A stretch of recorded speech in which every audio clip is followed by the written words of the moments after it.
ನನ್ನ ಮೇಲೆ ಏನಂತ ಕಂಡದ್ದು? ಮೂರ್ಖತೆ ಮನಸ್ಸಿನಲ್ಲಲ್ವಾ? ದಾರಿಯಲ್ಲಿ ಸಾಗುವುದು ಬೇಡ ಅಂತ ನನ್ನ ಮನಸ್ಸಿನಲ್ಲಿ ಮೂರ್ಖತೆಯನ್ನು ಕಂಡೆ. ರಕ್ತವೇಯ ಬಿಡು ಬಿಡು ನಿನ್ನ ಬೆಟಕಿನ ನುಡಿಗಳನ್ನು ಶುಂಭನ ಮುಂದೆ ನುಡಿಯಬೇಡ. ರಕ್ತವೇಯ ಈ ಶುಂಭ ನಿರ್ಧರಿಸಿದ ಗುರಿ ಸಾಧಿಸಬೇಕು ಅನ್ನುತ್ತಲ್ಲ, ಹಾಗಾಗಿ ಇಟ್ಟಿದ್ದೇನೆ ರಕ್ತಬೀಜ ಮುಂದೆ ಹೆಜ್ಜೆ.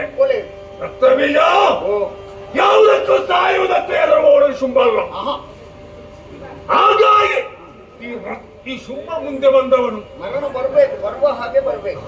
ವೀರ ಯೋಧನಿಗೆ ಅವಳನ್ನು ಏನು ಹೇಳಿದೆ ನೀನು? ಅವಳು ಅಖಂಡಿತವಾದಂತಹ ಎನಿಸುವುದಕ್ಕೂ ಸಾಧ್ಯವಿಲ್ಲದಂತಹ ಪರಾಕ್ರಮ ಮಹಿಮೆ ಅವಳಲ್ಲಿ ಉಂಟು ಅಂತಲೇ ನಾವು ಸ್ಪಷ್ಟವಾಗಿ ಅರಿಬೇಕು. ರಕ್ತಬೀಜ ಒಂದನ್ನು ನೆನಪಿಟ್ಟುಕೋ, ಪುನರಪಿ ಜನನಂ ಪುನರಪಿ ಮರಣಂ ಪುನರಪಿ ಜನನಿ ಜಠರೇ ಶಯನಂ.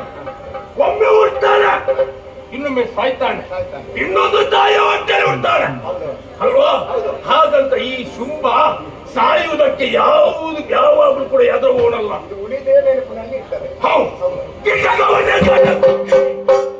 ನಡುಗಿಸಿದಂತ ಶುಂಭ ಮತ್ತೆ ಇನ್ನು ಅವಳಿ ಏನು ಮಹ ಹೇಳು ರಕ್ತವೇದ. ಹಾಗಾಗಿ ಹೇಳ್ತಾ ಇದ್ದೇನೆ,